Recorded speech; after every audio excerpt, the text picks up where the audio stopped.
Welcome to another edition of the Sabres Spotlight on the Marion Sports Network. I am Wade Bates, and right now I'm really excited to be joined by the new Marion women's volleyball coach, a familiar face, Sarah Angelos. Sarah, how are you doing today? Very good. How are you? Congratulations, first of all, on being named the women's volleyball coach here at Marion University. Thank you. Thank you. Now, the campus obviously is not new to you because you've been around Marion University for quite a while. Can you kind of talk about your background here on campus before we talk about the volleyball program? Sure. I started here 3 years ago. I came in as the coordinator of external relations, so fundraising, sponsorship, stuff like that. And, I had some experience in the game, so I asked the women's coach, Carrie Hebel at the time, if I could help out in any way that I could, and she accepted. So I've kind of been the assistant for the men's and the women's programs for the last 3 years. Now, volleyball has been part of your life for pretty much your whole life? For a while, yeah. Now, you played Division I college volleyball. Can you kind of talk about that? I did. I played at Northern Illinois University. It was the perfect fit for me as a school,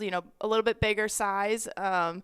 And I loved the volleyball program, loved the school, loved the education that I received. And, playing Division I volleyball was just a blessing for me. Is coaching something that you always thought would be in your future in volleyball?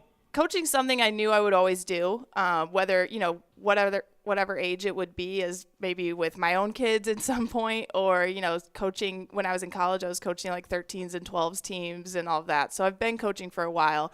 At the college level, I think I love the student athlete experience, and that's something more like the SAC stuff and student athlete advisory committee. That kind of stuff is more of what I thought I would be doing, but I'm really, really excited to be on the coaching side of things. Going to ask you about between, I guess, coaching and taking a job at Marion and doing other things in life. You had a chance to play professional volleyball overseas as well? Yeah, I did. So after college, I was just not ready to be done playing. I thought I could get better, and I still wanted to compete and be on the court. So I decided to go play overseas and got a contract in Brøndby in Denmark and got to play for a season. And then I decided I was kind of done after that. My body couldn't take it anymore. And so, yeah. What's the process like to finding a spot overseas to play professional volleyball? You sometimes hear about basketball players going overseas to play, but what is the professional volleyball scene like in Europe? Well, I think it's very similar. There are a lot of different avenues you can go to. For me, I went on a tour my senior year in January, I think. It was kind of like a tryout tour and get exposure. And one of the Danish national team coaches was on that tour and knew that the club that I ended up playing for needed a middle. So that's how it worked out for me. What are crowds like? What is the fan base like for professional volleyball?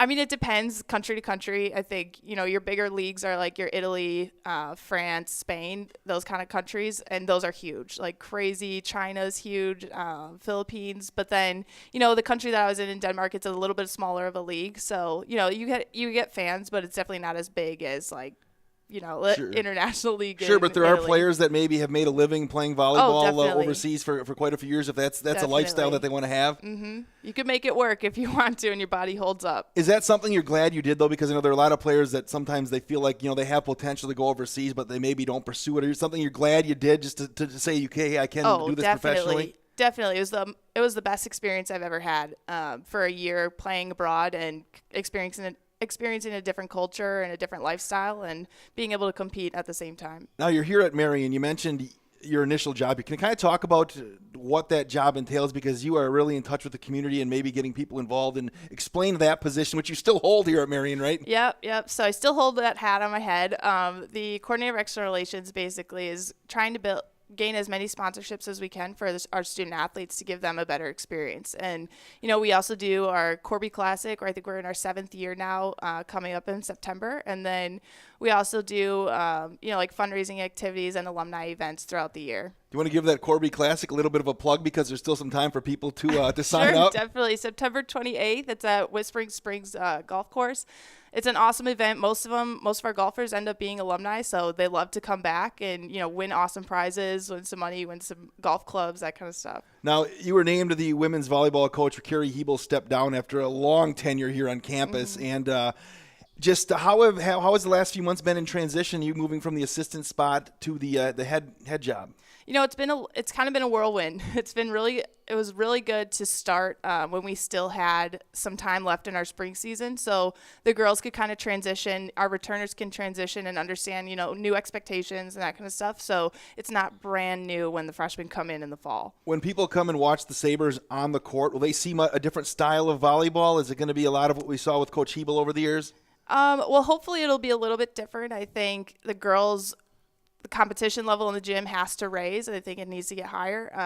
I think our speed and tempo of our offense will get a little bit quicker. Hopefully the middles can keep up and keep going quickly. And, in transition, we want to be really effective. Can you talk about the core of you bring a nice core back from last year's squad, Coach? Yeah, so we have our setter Amber Yar.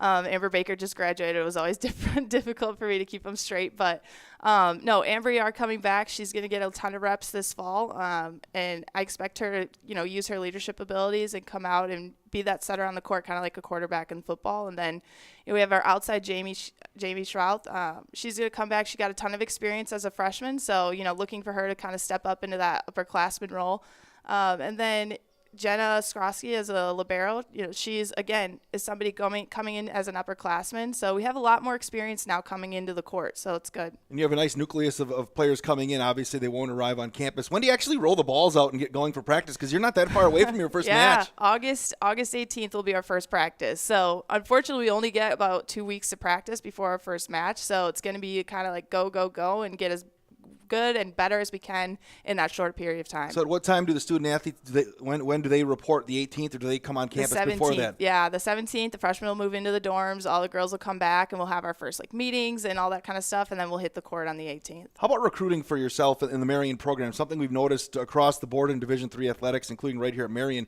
You don't only recruit, around even Wisconsin and the Midwest, but your recruiting fan, I guess, goes all over the country, doesn't it? Yeah, definitely. I just actually very recently, after I was hired as the head women's volleyball coach, the national tournament down in Orlando happened. So I got to go down there and see a lot of good talent from all over the country, which was really cool. So we're talking to girls from all over the states. What is your take on the NAC in general for women's volleyball?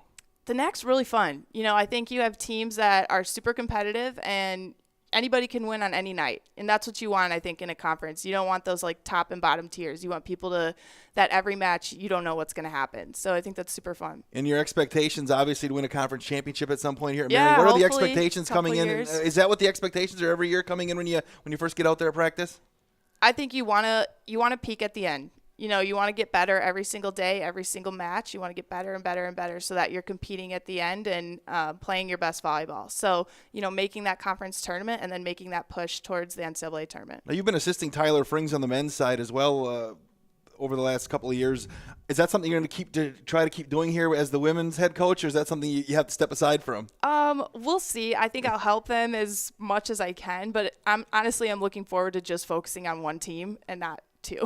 Exactly. Sarah, well, it's going to be fun watching your squad play. It's not that far away. People can check out saberathletics.com to find the schedule and get here to the Sadov Gym. We've had some big crowds for women's volleyball, and the student sections really get into it, and I'm sure the players notice it when there's a loud and boisterous crowd here backing the team. It makes a huge difference. And, our gym is perfect for volleyball. You're right on the court. Your fans get to kind of heckle the other teams and get your own team pumped up. But I think we do a really good job, too, of keeping the fans involved, in the between games 2 and 3 games for the fans to play and stuff like that. And it's cool to also have a men's volleyball team on campus because they understand what's going on. They know when to cheer and, what's happening in the game. So it's pretty cool. Well, Sarah, congratulations on getting the job. I know there's a lot of work to do for you before the practice begins on August 18th, but we look forward to watching your first match on the Sabre Sports Network. Thank you. It's new Marian women's volleyball coach Sarah Angelos. You can find out more about the program at saberathletics.com. You have been watching a Sabre Spotlight on the Marian Sports Network.